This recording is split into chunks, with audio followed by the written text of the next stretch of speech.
Hello there, everybody. Here we are, Anna, Tara, Anna Terranova, Victoria Butko, and Robin Moser. Obviously, I just woke up with Robin Moser and Associates.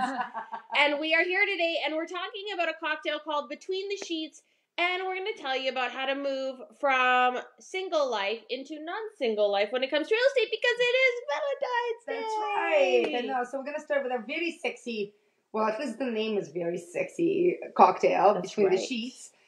Hence why we are here in our boudoir. But you know what? For it being Valentine's Day, this is going to be a super cool cocktail for you to serve to your loved one, maybe later on tonight.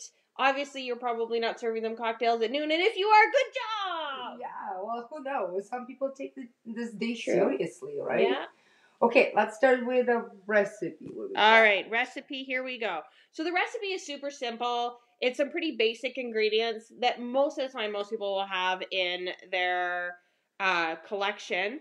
We're going to do 1 ounce of brandy, which we've got our brandy Robin, here. This is my bed we're talking about here, not the kitchen.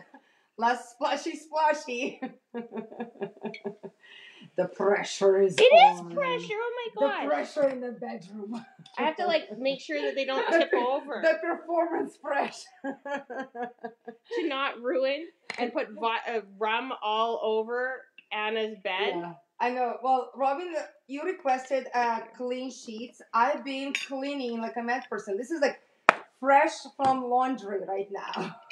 So. All right. Well, so far we've got the brandy and the rum in there. We're moving on to the triple sec. We're successful so far. So far, so good. And now 1/2 ounce of lemon juice. Thank you to my lovely assistant, Victoria. Yes, Victoria's I'm trying to guard well. Anna's bed. Yes, so there well. you go. So everything is now into the shaker, and we're gonna shake. Yay! Shake the bed. Some action. There we go. There you go. You know, actually, shaking in the bed is pretty fun.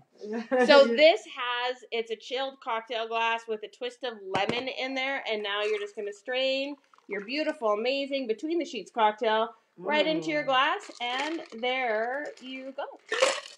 So, all right. I feel like we're gonna like this one. Here you go. I will be honest, this is the first time I've ever drank in bed with a bunch of people. Yeah. Not my first time. You know. I have done a bathtub where I sit in a dry bathtub and just drink. You've done those, but you know when you're in Vegas, you're getting ready with the girls, you're having drinks. Very good. It's a very nice, refreshing drink. I actually thought that the brandy would have a stronger taste to it. It is quite strong. But Vika, you made ours. So it's strong, but it's tasty. It's very tasty, yeah. I do. It has a flavor. For me, personally, I would do less rum, more brandy, because I like the brandy flavor. The light's getting so hot, they're flickering. For me, when it comes to strong cocktail, because I'm not used to strong drinks, when it's really strong, I feel just the taste of alcohol, and I can feel the actual taste. But this one is I can feel like a little bit of. I might just stay in bed for the rest of the afternoon. There you go. Yeah, this is where we're working from today. My husband always makes fun of us about what a great job we have because, you know, we drink in the afternoon and we go for. I know. I had to get ready into my pajamas today. Exactly. Like, it was really hardcore. All right. So let's get on to the topic now of the actual how to move from a single into non-single life in real estate. And so I know Anna's got a ton of amazing information. No, I'm gonna just point this out. I was kind of doing the first thing a kind of Google to see because sometimes we know a lot of information. I was like, what we are missing, right? But this one came out in the National Association of Realtors page, Economist Outlook, and the article called "Love and Home Buying Brings Us Together: Married versus Unmarried Couple in a Housing Market" was published in February 13th, last year. But the stats all new. It's really cool. So yeah, we can post those later if you're interested. So here's my big thing, and this is the one thing I tell everyone when you're going from single into a non-single relationship. Now, if you're currently in a home that you own and you have somebody coming in who is going to be living with you in a home in an intimate fashion, in a relationship fashion, I always tell people to get cohabitation agreements. I am a strong believer in cohabitation agreements to protect what is yours before the relationship starts. And then, if unfortunately, inevitably, if it ends. Because as much as everybody starts relationships hoping they'll never end, I'll tell you about 65% of them do. Yeah, and the reason we recommend this one is like, especially if you're not legally married. Yeah. When you do live together, you end up spending money together, and then it's a lot of people fighting over, well, I put this much money into renovation or furniture or things that you have to do to the house, right? Absolutely. So let me get it straight. If I, for example, single and have my own assets. Yeah. And then I am inside the relationship, even if it's not marriage. Yeah. So after this relationship finish, all my assets that was before marriage, this another party can. So that's matrimonial law, and that's certainly for a lawyer to discuss with you guys, which we're not lawyers, but it has been made to happen that without legal marriage, assets can be under matrimonial law. Common law does apply under matrimonial law. So common law is living together without a legal marriage, and that's where it can get really dicey. Mm-hmm. I like clarity. I like having things very clear. And I know that, for a lot of people, it's not the sexiest conversation to have when you get started. But you know what? It's protecting both of you. It's protecting you. It's protecting him. It's saying that if the relationship does end, this is our agreement of who has what and, what's divisible. And as much as it's not a fun conversation to have, when you've got assets, especially if you've got more assets than the person coming into the relationship, then that certainly is something that would be not a bad or non-sophisticated decision to make. So basically what we're talking here on the bed is the protection is always good. Yes. Yes. 2 thumbs up for protection. Another one I was thinking about how the home buying process will be also very different for you guys. And we see this a lot with the couple when, especially it's a first home purchase for both of you. You're going to have different likes and needs, and some of them will not match. And sometimes you'll find a perfect house for one person, but it's not a perfect house for another. And a lot of the times we have to navigate that. I call it translate. I speak spousese. So when they're sitting there and she walks into the house and he's like, oh my God, I love it, because this is generally how it works. He's like, I love it. Look at this. Look at this. And she's like, oh, yes. It's interesting. And I always go, translation, you're not buying it. That's right. Yeah, but at this point, you need to decide with your loved one what is a deal breaker for you and where you can be more flexible. Yeah, and that's, I guess, where the realtors come in too. We do create an exercise list for, someone is letting us know that they want to get married and that they're new here and they're 22 years old. And I think that's very lovely. Good luck. Yes, congratulations. No, he wants to get married. Oh, he wants to get... So he's looking for love. Oh, okay. We're all happily married here. Yeah. So, but thank you. Yeah. And we appreciate you, and we really, really hope that you find someone. So anyway, sorry, go back to real estate. Real estate. But, you don't have to wait to get married to buy a house. So just kind of saying it there, Yeah, you don't. It's always good investment. What was I saying? I forgot now. Oh, well, okay, so we're talking about the single life. We're talking about we're giving you an exercise, how to connect in terms of an agree and, collaborate on your purchase. So we, as a good realtor, we can facilitate that conversation in the most peaceful manner instead of a lot of crying and yelling sometimes. We are very good people. We laugh because sometimes it's we're counselors, and I've even had couples saying you don't need to counsel us. I'm like, it's okay. Yeah, it comes with the years of experience. One of the things when I was looking how people purchase homes, it's also it's very different from being single purchasing home and buying couple, because you're not looking only in the needs what I like in the house, but then what kind of neighborhood you want.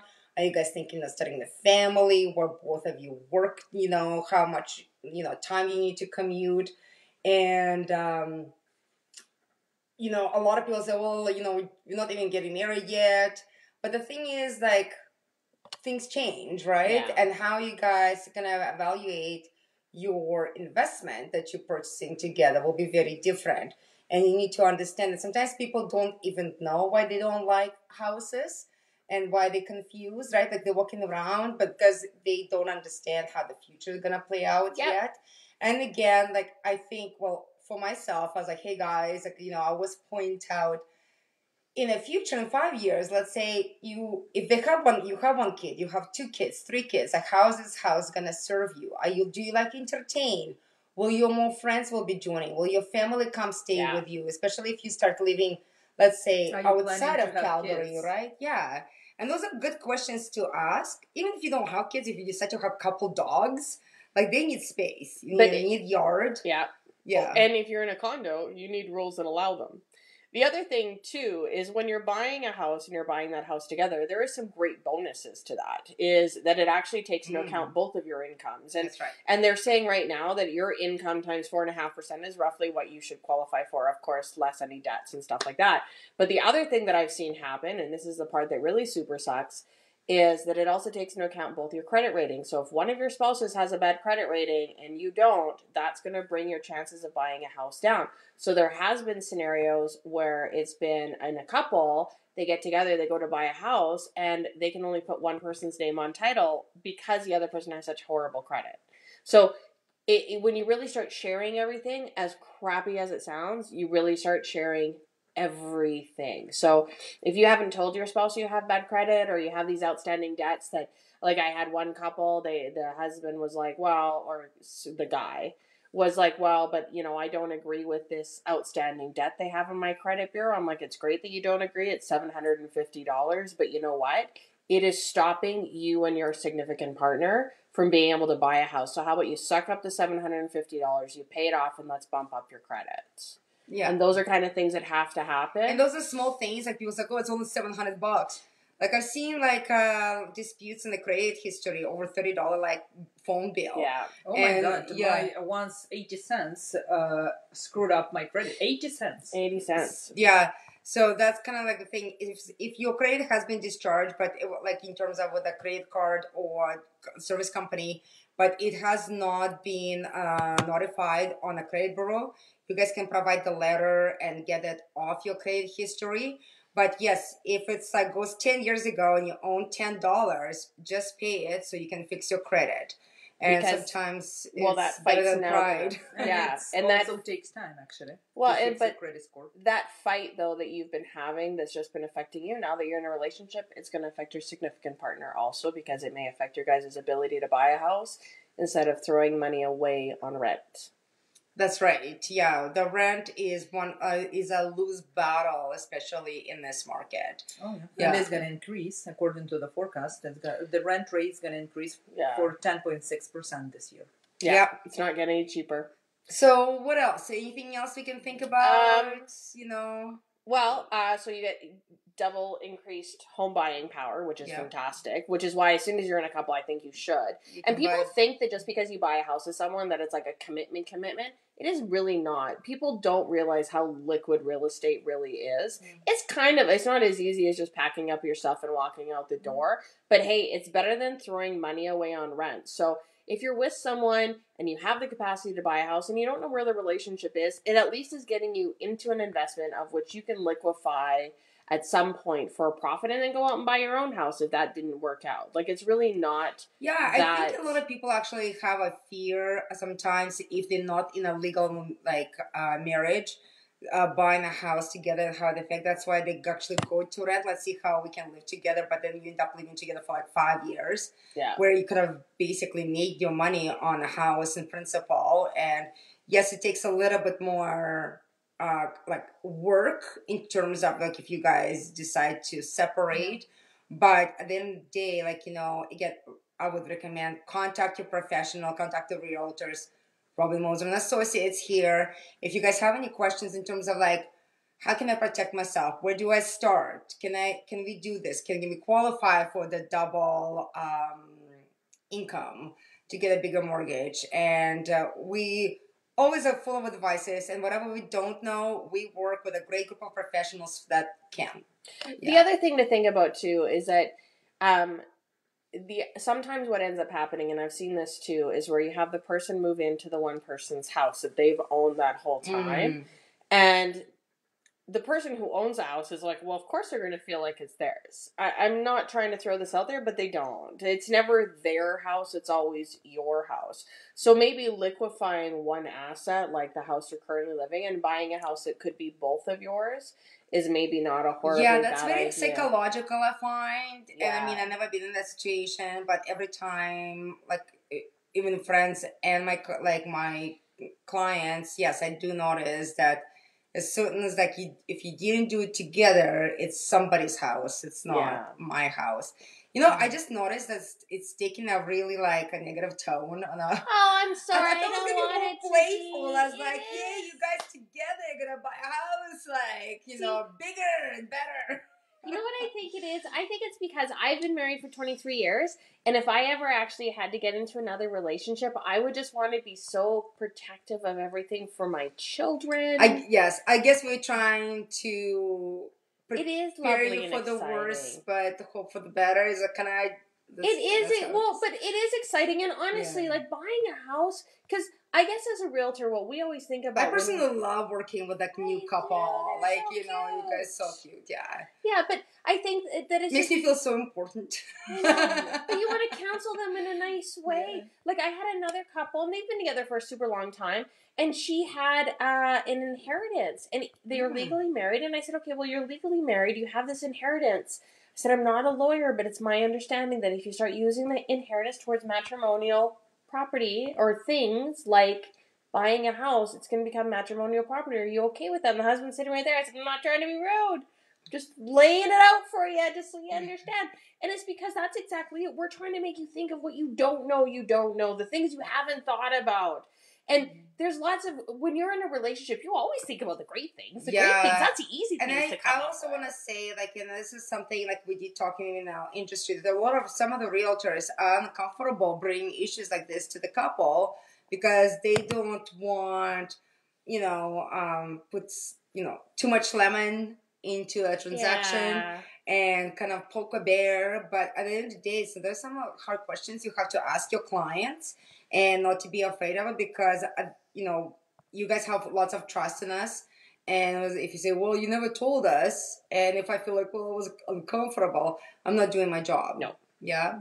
And actually, I always have the conversation. For example, I have new first-time home buyers, and the husband is working, and he's buying a house. He's only one on a title, and I can see that the wife feel uncomfortable a bit. And I say, okay, no, it's okay. You're protected with the Dower Act. Like, it's fine. Yes. Like, even you're not participating in mortgage, you're not working, and he's buying the property. Like, when you married, you have the same rights as your husband does, like, according to his property. Well, the Dower Act, So, and that's only for legal marriages. Because it was cute, because Victoria came in the office, and she says, we have this couple divorcing. And wasn't it you who said we have this couple divorcing and he has two houses and he owns two houses, but they're making sure that the wife gets the one house and he gets the other house. I said, that's the Dower Act. That's exactly what it was meant for because it was made to make sure that nobody in a legal marriage is left homeless.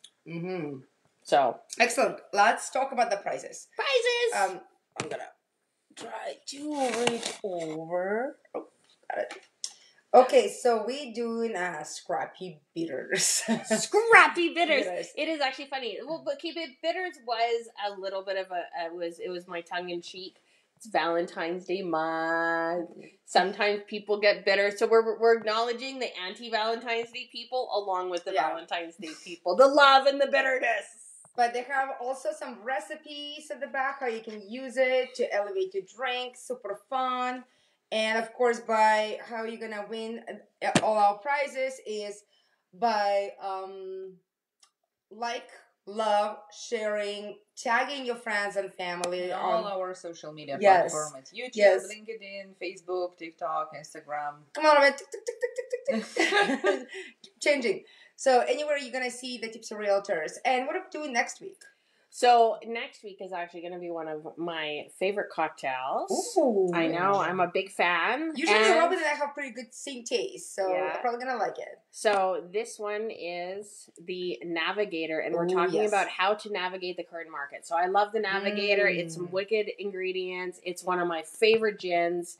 Yeah. So come and chat with us. It's I one think of the we should classics. have paper planes flying everywhere. I could totally remember do when we paper tried planes. to decorate with the planes last time? Something that was it was when we aviation.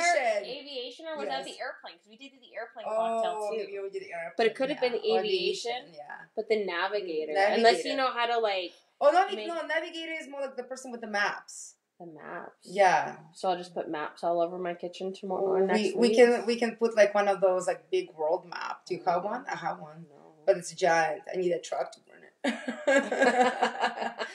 But yeah, current market, boy, I think that show is gonna be full of information. It's not the easiest market to navigate through. Yes.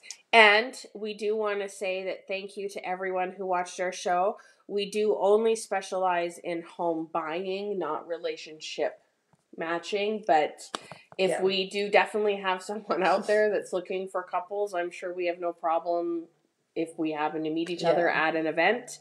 But we do limit ourselves to just putting people together with houses. So thank you so much. Somebody's vibrating over there.